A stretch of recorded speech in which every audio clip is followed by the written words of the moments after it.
대법원이 시형 운수 운전기사들이 회사를 상대로 낸 임금 청구 소송에서 원고 패소로 판단한 2심 판결을 깨고 사건을 서울고법으로 돌려보냈습니다. 네, 한편 클럽 버닝썬을 둘러싼 의혹이 폭행 시비에서 시작을 해서 꼬리에 꼬리를 물고 있는 상황인데요. 오늘 관련 내용을 백성문 변호사와 함께 짚어보겠습니다. 네, 어서 오십시오. 안녕하세요. 네, 안녕하세요.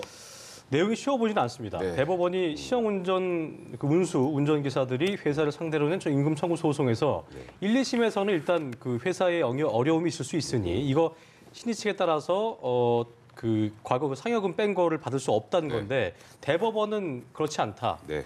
그게 어떤 얘기예요? 그러니까 일단 이거는 통상임금의 개념부터 시작을 해야 되는데 2013년에 이제 대법원 전원합의체에서 통상임금의 범위를 결정을 했습니다. 그러니까 그 정기적이고 일률적이고 고정적으로 지급되는 명칭과 상관하는 모든 급여.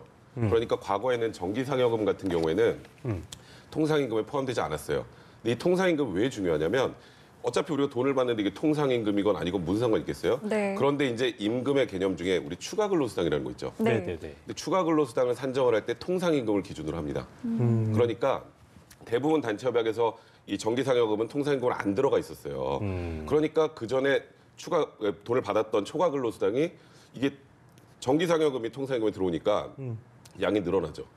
그러니까 이제 회사에서는 갑자기 생각지도 않은 추가 근로수당을 더 지급을 해야 되는 거예요. 그랬네요. 근데 그러니까 대법원이 그때 그렇게 판단을 하면서 그래도 이게 생각지도 못하게 회사에서 뭐 어마어마하게 큰 손해가 생길 수 있단 말이죠. 예를 들어서 지금 기아자동차는 1조 원대 소송을 하고 있습니다. 그렇죠. 그렇죠. 그러면 그때도 신치 얘기가 나왔었죠. 네, 그런데 이 과정에서 정말 이걸 추가로 지급하는 게 회사가 더 이상 경영을 못할 정도의 수준이 되거나 그다음에 이게 회사에게 너무 예상치 못한 어려움을 주는 경우에까지 이 경우에까지 과거 이 정기상여금을 통상임금에 산정해서 추가 근로수당을 지급하는 것은 문제가 있다고 본 거예요. 그래서 그 기준으로 신의성실의 원칙, 그러니까 쉽게 말해서 상식입니다. 상식. 상식이죠. 네, 신의 측의 이걸 지금 회사가 추가로 예상치 못하게 지급하게 되면 회사가 경영하기 너무 어렵다. 상식적으로 봤을 때 이런 경우에는 지급하지 않는 걸로 결정을 했었어요. 네. 그래서 이제 과거에는 이걸 굉장히 느슨하게 해석을 했었습니다. 그래서 이 시형운수 관련해서도 지금 대략 지급해야 되는 게 7억 8천만 원 정도가 되는데 7억 8천만 원. 이 7억 8천만 원을 지급하면 회사의 경영상 어려움이 생기다 상식적으로 이게 1, 2심의 판단인데 네. 대법원에서는 이 경영상 어려움이라는 부분을 좀 엄격하게 해석을 해라. 그러니까 좀 근로자들에게 좀 더 좀 유리한 취지로 해석을 해라라는 취지의 결정을 하게 된 7억 겁니다. 8천만 원 없다고 해서 회사가 망하겠느냐? 네, 그거 맞습니다. 아닐 거야라고 얘기한 건데 1, 2심도 나름 고심해서 판단한 걸 텐데 네. 그렇게 다른 이유는 뭐 근데 어떻게 봐요? 1, 2심에서는 이제 하급심 판단이 다 다른 게 신의 측이라는 게 아까 제가 상식이라는 표현을 썼잖아요. 네. 상식의 기준이 어떨까요? 그거 되게 애매하네요. 어렵죠. 예. 그러니까 1, 2심은 이제 어찌 보면 약간 사측에 좀 유리하게 판단을 한 거죠. 예. 그리고 이게 생각보다 2013년에 이 통상임금 판결이 워낙 파장이 컸기 때문에 예. 회사들이 굉장히 힘들어했단 말이에요. 그래서 다소 느슨하게 해석을 하는 경향들이 많았는데 이번에 대법원에서 이거 느슨하게 해석하지 말고 엄격하게 해석을 해라라고 이제 결정을 하게 된 겁니다. 그렇군요. 이 지금 저희가 이야기한 경영상의 어려움이라는 해석도 네. 굉장히 좀 자의적일 수 있는데 그렇죠. 이 내용도 있습니다. 통상임금의 요건 가운데 하나가 이제 고정성이라는 건데 네. 이 고정성이라는 개념 역시도 상당히 좀 해석할 수 있는 여지가 좀 많은 것 같아요. 그러니까 우리가 고정성 하면 제일 확실한 거 월급입니다. 매달 받는 거, 매달 고정적으로 나오잖아요. 정기적으로 받는 거. 그리고 정기상여금 매달 뭐 어느 정도 되면 일정하게 일률적으로 나와요. 예. 근데 이제 명절상여금이나 뭐 예를 들어서 시간 단위로 계산해서 주는 일비 같은 경우에는 이게 고정적인지 아닌지 이거는 심급마다 달라요. 그러니까 예를 들어서 지금 현대중공업 같은 경우에는 명절상여금이 1심에서는 아 이거는 고정성이 인정이 되니까 아 이거는 당연히 통상임금에 포함되고 그러면 이걸 통상임금에 포함시킨 걸 기초로 해서 초과근로수당을 산정을 해야 된다는 거였는데 예. 항소심에서는 그 명절상여금 중에 일부는 아 이거는 고정성이 없어라고 또 태도를 바꿨단 말이죠. 또 일비 같은 경우는 시간급으로 지급하니까 이건 고정적으로 보기 어렵다. 이건 특정 근로자 일부 근로자에게만 가는 거니까 지금 제가 말하는 데도 어렵죠. 예. 이제 그러다 보니까 이 고정성이라는 요건 이게 어찌 보면 통상임금의 기본 요건이고 이걸 넘어서서 그다음에 경영상 어려움을 따져야 되는데 이 고정성이라는 요건도 사실 지금 만만치가 않다는 거죠. 결과적으로 통상임금 신의치 적용 자체도 심급마다 다 해석이 네. 달라서 굉장히 좀 논란이 있을 수는 있겠네요. 그러니까 이게 오늘 특정한 언론에서는 보니까 이번에 대법원에서 시형운수 관련해서 신의칙을 적용하지 않아서 이렇게 판단했으니까 나머지 지금 하급심에 있는 판례들도 대부분 잘 정리되지 않을 거라는 얘기를 하는데 아닙니다. 또 달라요? 왜냐하면 신의칙 그 기준은 이게 정해주지 않았어요. 이번 대법원에서. 아. 엄격하게 해석해야 된다고 하는데 예. 그 엄격이라는 단어를 어떻게 해석을 해야 될까요? 그러니까 예. 회사의 뭐 사정도 자금 사정도 그렇죠. 봐야 될 거고. 네, 좀 더 엄격하게 판단해야 된다는 취지 정도로만 낸 거기 때문에 그리고 또 이게 대법원 전원합의체가 아니거든요. 그래서 이거를 기초로 해서 지금 하급심에 지금 수없이 많은 이 통상인과 관련해서 추가 근로수당 지급하는 소송이 명쾌하게 그 얘기 떨어지는 상황은 물어보려고 했는데 아닙니다. 아시아나항공이나 현대중공업도 비슷한 소송에 걸려 있기 때문에 네. 뭐 줄줄이 좀 정리가 될 거라고 싶까요?라고 여쭤보려고 했는데 네. 그건 아니군요. 왜냐하면 예를 들어서 이번 대법원에서 앞으로 이 임금 추가 임금 지급 관련해서는 경영상 어려움 판단하지 말아라. 라면 일률적으로 적용이 되겠죠. 예. 근데 경영상 어려움은 당연히 판단을 해야 되는데 네. 그 판단 기준을 상식에 부합하게 판단하라고 지금까지 해왔던 건데요. 이 요건을 엄격하게 해석하라는 거니까 예. 이 엄격하게 해석하는 기준도 제시를 하지 않았으면 엄격의 기준이 없군요. 그렇죠. 그러니까 하급심에서 어떤 변화가 올지 아직 알 수 아니, 없는 근데 거고요. 예, 네. 회사 입장에서는 어렵다는 거를 네. 대법원에서 정하는 거하고 우리가 지금 경영자인데 이렇게 되면 우리가 어렵다는 거를 뭐 어필할 수도 있고 그럴 수 있는데 네. 그거를 듣고 이렇게 판단하는 거 아니잖아요. 그러니까 일단 변호사들은 어떻게든 지금 이걸 지급하면 회사의 경영상 어려움을 초래하니까 이건 신의칙 즉 상식에 반하는 내용이니까 이런 경우에는 추가 근로수당을 지급하는 걸 막아달라고 당연히 주장을 할 거고요. 예. 또 예를 들어서 근로자들 입장에서는 아니 지금 그게 매출 전체의 뭐 1, 2%도 안 되는데 그렇죠. 그거 지급한다고 회사가 어려워지느냐 이런 주장을 듣고 이제 법원이 판단하는 건데 이 신의칙을 엄격하게 적용한다는 걸 과연 하급심 이제 재판부는 예. 어떻게 판단할지는 지켜봐야 되는 것이기 때문에 아. 이번에 이런 판결이 나왔다고 해서 지금 문제가 되고 있는 뭐 아시아나 그다음에 기아차, 현대중공업 이런 판결들이 이렇게 날 것이다라고 지금 예측하는 건 불가능합니다. 케이스 바이 케이스로 봐야 되거든요. 네, 그렇습니다. 알겠습니다. 자, 저희 다음 이슈인데요. 강남의 클럽 버닝썬 네. 대표가 8시간 경찰 조사를 받고 귀가했습니다. 뭐 재소환에 나설 예정이다 이런 이야기도 있는데 먼저 어떤 부분들을 좀 조사를 여기서 좀 받았을까요? 복잡한 것 같아요. 네, 이게요. 네, 처음에 넓게 이제 생각해서. 누군가 그 손님이 폭행을 당했다라는 동영상으로 시작됐던 거였는데 예. 그 이후에서 뭐 소위 물뽕이라고 하는 마약이 이 안에서 유통이 됐다는 의혹이 나왔었고 네. 또 그걸 강제로 먹이고 뭐 여성들을 성폭행했다는 의혹이 나왔는데 네. 거기서 더 나아가서 이제 관련 영상들도 어느 정도 확보가 됐다고 해요. 예. 그러면 여기서 이제 문제가 되는 게 실질적으로 이 경영진이 이 안에서 유통이 되고 있는 마약을 알고 있었는지 그리고 더 나아가서 조직적으로 관여를 했는지 예. 그리고 마약을 조직적으로 유통하고 또 거기다가 여성들에 대한 성폭행도 이 직원들이 다 또 눈 감아주고 했었는지 그리고 예. 더 나아가서 지금 경찰과 유착국이 계속 나오지 않습니까? 예. 그러니까 이 정도로 여러 번 문제가 됐으면 당연히 그 예를 들어서 지금 역삼지구대입니다. 역삼지구대에서 문제를 삼았어야 정상인데 문제를 안 삼았으니 역삼지구대 소속 경찰들의 계좌나 통화 내역까지 분석을 하고 있기 때문에 네. 이게 그렇게 간단한 문제가 아니거든요. 그래서 일단은 어제 한번 소환이 됐는데 빠른 시일 내에 한번 다시 재소환이 될 거라는 얘기가 근데 나오고 만약 있습니다. 이거 경찰과도 유착되고 그런 거면 다른 삼자적인 관점에서 이걸 객관적으로 수사할 수 있는 네. 쪽에서 수사해야 되는 거 아니에요? 그래서 지금 광역수사대에서 따로 이제 팀을 꾸려서 지금 하고 있는 상황인데 사실 뭐 이 부분은 그 정도로 독립되지 않은 상황에서 경찰 말고 수사할 수 있는 사람이 누가 있나요?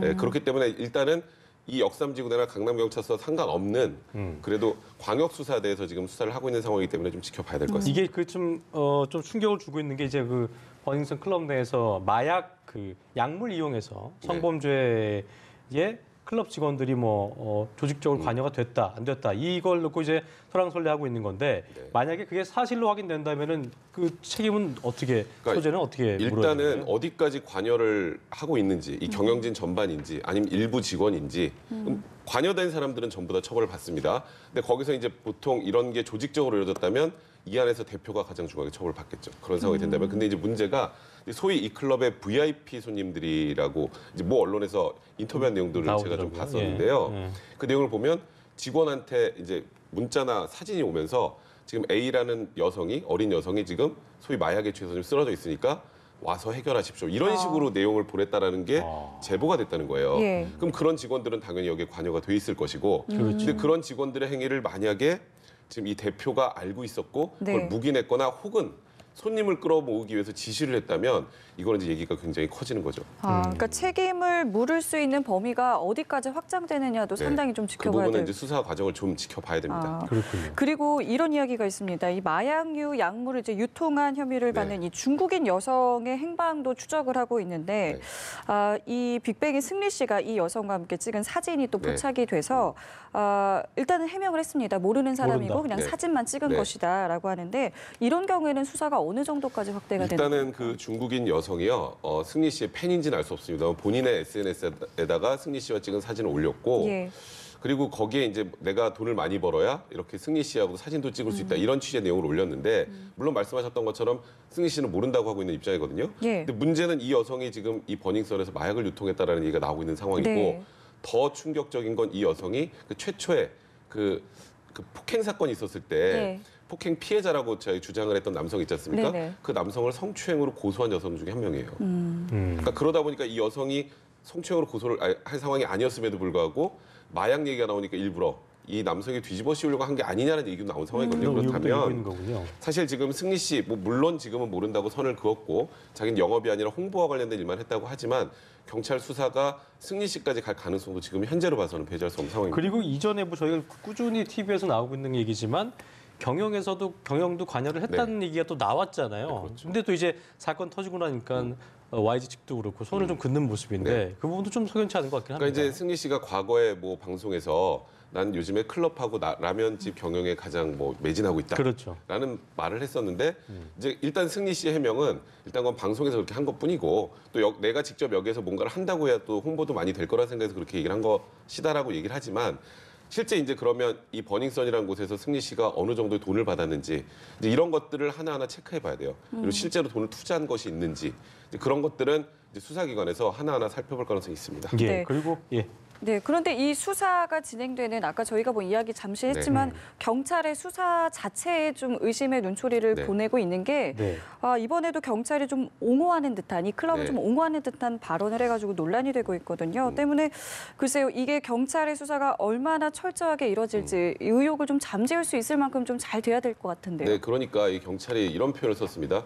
아니 거기 몇십억씩이나 버는 클럽인데 거기서 마약을 유통하겠습니까? 그러니까 마약을 유통 안 한다는 걸 거의 단언적으로 얘기를 한 거잖아요. 근데 문제는 지금 마약이 유통됐을 정황들이 계속 나오고 있는데 지금 저런 경찰 관계자 얘기가 이제 대중들한테는 과연 저런 상황에서 수사가 제대로 그렇죠. 이루어질 수 봐주는 거 있을까? 아닌가 예. 이런 이제 의혹. 그런 의혹이 있는 상황이기 때문에 예. 사실 이 부분은 수사를 하고 아마 검찰로 나중에 통치가 어느 정도 된다면 검찰에서 다시 들여다볼 가능성이 굉장히 이거 많아요. 만약에 경찰하고 버닝썬 간에 돈이 오간 사실 같은 거 사실로 확인되면 일 커지는 거잖아요. 굉장히 커지죠. 그러면 관여한 경찰들은 이제 뇌물수수로 처벌이 받게 되고요. 예. 그리고 그 이후에 이 안에서 마약이 유통된다는 걸 어느 정도 예를 들어서 경찰이 알고 있었음에도 불구하고 전혀 단속을 하지 않았다면 아주 전형적인 직무유기죄도 해당이 됩니다. 그래서 뇌물수수에다가 또 직무유기까지 된다면 일단 해당 경찰 만약에 그런 경찰들이 발견이 된다면 굉장히 중하게 처벌이 될 거고요. 이거는 사회적으로도 논란이 굉장히 커질 것 아까도 같습니다. 우리 백 변호사가 얘기했지만 어쩔 수 없이 깊이 파고 들어가다 보면 승리 씨도 조사를 받아야 될 그렇죠. 수밖에 그러니까 없는 뭐 상황이겠죠. 피의자로는 몰라도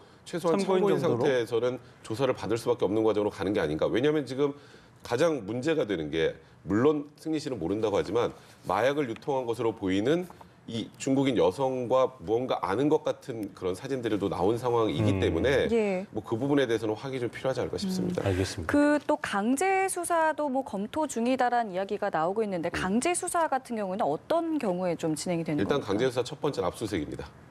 이제 일단 보통 우리가 압수수색하고 뭐 구속하고 이런 것들이 이제 강제 수사라고 영장이 하지 나와야 않습니까? 되는 부분이죠. 근데 그렇죠. 이제 예를 들어서 버닝썬에서 뭔가 마약을 유통한 그런 뭐 문제들이 좀 드러나거나 하면 이제 가서 장부나 이런 것들 다 체크해봐야 될 거 아니에요. 이제 그렇기 때문에 이제 강제 수사 가능성도 지금 조심스럽게 점쳐지고 있는 상황입니다. 알겠습니다. 자, 마지막 주제 좀 짚어보죠. 친어머니 청부 살해를 시도한 혐의로 재판에 넘겨진 중학교 교사. 또 이게 또 유명인과 교제를 했던 사실 네. 때문에 더 화제가 됐던 그 사건인데 법원이 징역 2년을 선고했습니다. 판결 배경부터 좀 들어볼까요? 일단은 이 여성은 계속 이렇게 주장을 했죠. 어렸을 때부터 어머니하고 굉장히 어머니의 그 센 성격 때문에 너무 힘들었었고 네. 시달려왔다. 예, 그래서 예. 약간의 호기심에 어머니의 청부살해를 의뢰했을 뿐이고, 근데 그게 진지하지 않았기 때문에 본인은 무죄다라고 주장을 했었습니다. 그런데 이제 재판부가 바라보기에는 아니 청부살인을 호기심에 했다는 사람이 엄마의 집 주소, 집 현관문 비밀번호, 엄마의 사진 이런 것들을 보내면서 돈도 6,500만 원까지 보냈다면 네. 이게 그냥 단순한 호기심에 했다라는 거는 도저히 납득할 수 없다는 거예요. 이거는 진지한 감정을 가지고 청부 살해를 의뢰한 것이다. 그러니까 살인 예비 음모죄로 일단 징역 2년을 선고한 거고요. 그러니까 이제 그런 주장을 했던 배경에는 이 심부름센터, 60대 심부름센터에 그런 뭐 6,500만 원을 주면서 해달라고 했는데 그 심부름센터에서는 그럴 생각이 추호도 없었습니다. 그렇죠? 이게 네. 청부를 받은 사람은 이걸 할 생각 자체가 없었던 거예요. 예. 이제 그러니까 계속 호기심이라는 표현을 쓰는데 쉽게 말해서 이 여성은 재판부가 바라보기에는 그 심부름센터 직원에게 사기를 당한 거지 본인은 청부 살해 의사가 거기에 명백했다. 사기 의도가 있었고. 그래서 그 심부름센터 그 직원 같은 경우에는 지금 사기죄로 징역 1년을 또 선고받았기 때문에 예. 이 여자가 속았을 뿐 본인의 의사, 살인을 청부하려는 의사는 진지했다라고 본 겁니다. 근데 당초 검찰 같은 경우에는 징역 6년을 선고를 네. 했잖아요. 근데 지금 2년을 선고를 법원은 했단 말이죠. 구형량에 비해서 좀 덜 나오긴 예. 했네요. 네, 이것은 많이 어떤- 덜 나오게 된 이유는요. 예. 일단 제일 중요한 거, 이거는 살인 사건이 발생할 가능성이 없었던 거죠. 그러니까 살인의 결과가 도출될 가능성이 별로 없었고, 결과론적으로 본 거여도. 그렇죠. 그리고 또 이 여성이 초범이고, 또 지금 뭐 진지하게 반성을 하고 있고, 이제 여러 가지들을 종합했을 때 이제 검찰의 구형이 좀 과하다고 판단한 것 같고요. 그래서 징역 2년으로 1심에서 이제 선고가 났는데, 이제 검찰이 징역 6년을 구형했는데 징역 2년이 나오면 어떻게 할까요? 항소합니다. 그래서 항소심 결과 또 지켜봐야 될 것 같습니다. 이게 보니까 아까 제가 이제 뭐 유명인 얘기했었는데 김동성 씨 네. 그 쇼트트랙 전 국가대표인데 내연남에게 5억 원대의 선물을 뭐 했다 해서 그때 화제가 되기도 했었죠. 네. 이 법원이 두 사람의 내연 관계가 이번 사건 범행에 영향을 미쳤다 판단을 했는데 이건 어떻게 좀 해석해야 될까요? 그런데 이제 이 김동성 씨 같은 경우에는 그러니까 이 살인 그 청부와 관련해서는 알지 못했는데 이 여성이 어머니에게 어머니를 청부 살해하려고 의뢰하는데 일정한 영향을 끼쳤다라고 판단했습니다. 쉽게 말해서 이게 어머니와 나와의 사이가 너무 좋지 않아서 어머니를 살해하려고 했다를 넘어서서 어머니의 재산 상속을 누가 받을까요? 이 딸이 받겠죠. 예. 이제 이 딸이 받는 상황이 되니까 아까 말씀하셨던 것처럼 또 그런 얘기 나왔죠. 김동성 씨랑 만약에 내가 만난다고 하면 어머니가 그 사람을 죽여버리려고 할 것이다. 뭐 이런 얘기를 했었단 말이죠. 그러니까 예. 간접적으로 그러니까 김동성 씨와 소위 말해서 관계를 유지하기 위해서 뭐 시도를 했다라는 그런 정도의 판단을 한 거고요.